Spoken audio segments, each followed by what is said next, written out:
Anything else you want to say to your fans, man? Man, shout out to Dante's Boxing Nation. Follow me on Twitter, Facebook, and Instagram, Earl Spence Jr., my whole name, and just look out for me. Yes, sir.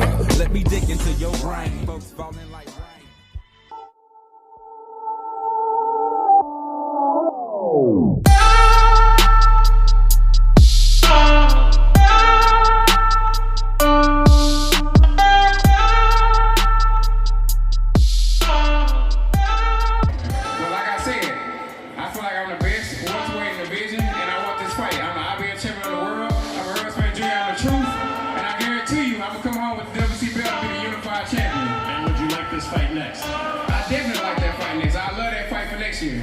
All right. Hey, do I look worried? No, but you're much calmer.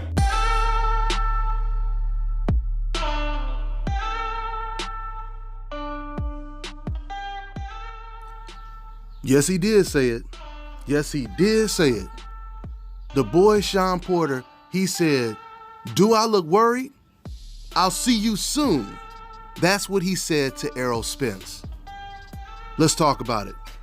Dante's Boxing Nation, what's going on, guys? So immediately following Shawn Porter's win over Danny Garcia, as you guys see in these clips right here, Shawn Porter, he said after Errol Spence jumped in the ring that the Errol Spence fight is the easiest fight to be made, and I'll see you soon rather than later. Then about 30 minutes later, Shawn Porter goes into the back room. He does the post-fight press conference, and he says the complete opposite of what he said in the ring. That the fight may not happen next. If it does, it won't be his fault. It won't be Errol Spence's fault. Then he pulled the business card and said, you guys have to understand the business aspect of things. But once again, he had just said that this would be an easy fight. Business issues only get in the way when it's a difficult fight to make, right?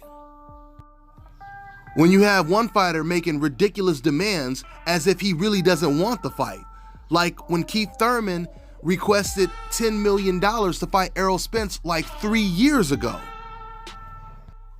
Or when Leo Santa Cruz, when he said he wants $3 million to fight against Guillermo Rigo. These are the type of ridiculous demands that obviously suggest one of the parties don't want the fight. And that's when a fight becomes difficult to make. But we already know in this case, Errol Spence is not going to ask for any ridiculous money. And they're both signed with Al Heyman, so they're both going to get paid well in the fight. We haven't heard Shawn Porter come out and say he's being lowballed by Al Heyman to fight against Errol Spence. So who's the one stopping this fight from coming to fruition? Now to answer that question, let's get back to what Shawn Porter said, or what else he said in that post-fight press conference. Shawn Porter also said, maybe the WBC has other plans for me. So once again, first he said, you have to look at the business side of things. And then he said, oh yeah, and then the WBC, hey, they may want me to fight someone else. They may have other plans for me. This is what he said, right?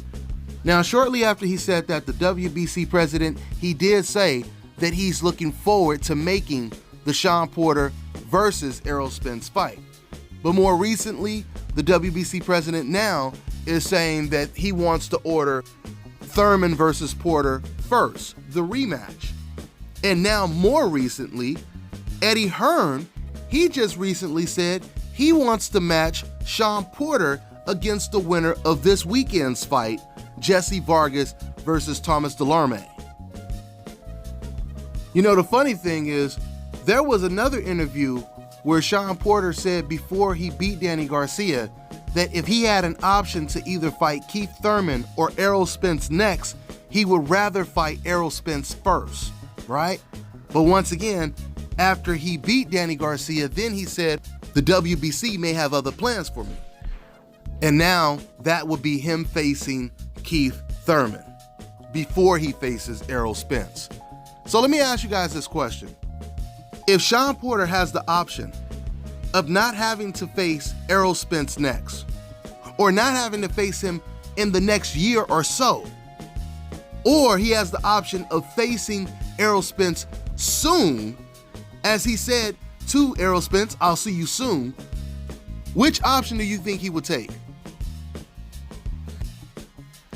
Because once again, even when Danny Garcia was showing no interest in facing Shawn Porter was still extremely optimistic that the fight was going to happen. He wasn't talking about this, hey y'all, if the fight don't happen, it's all about business and et cetera, et cetera. No, he was positive that that fight would happen eventually if he kept the pressure on Danny Garcia, and he ended up getting his wish. Listen, I'm sure some of y'all, if y'all go back as far as I do, y'all remember that famous line in Menace to Society when that detective, he said, you know you done fucked up, right?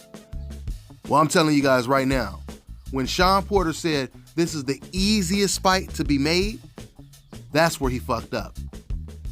He should have never said that, because that is an open admission that Shawn Porter just does not want to fight against Errol Spence. Listen, guys, I'm telling you right now, boxing can be as big as it used to be back in the glory days, the Sugar Ray Leonard era, where everyone knew, every casual fan in the world, they knew who the boxers were. They knew who Sugar Ray Leonard, Tommy Hearns, Roberto Duran, they knew them all. Today, it's not like that. And the sport, once again, can be as big as it used to be, but in order for this sport to be big like that, we need regulation in this sport. We need structure. Just like the NFL, the NBA, where these fighters are forced to face the best competition every single season, if you will. Shawn Porter, as a champion, he should not be able to do what he's attempting to do right now. Anthony Joshua should not be able to do what he's attempting to do right now. And the list goes on and on and on. So I'm going to go ahead and end this one. We'll see what happens, man. We'll see when Errol Spence gets justice, getting one of these guys in the ring so he can prove what he wants to prove in his career. But that's all I got for now, guys. I'm on to the next one. This is Bobby, and you're watching Dante's Boxing Nation.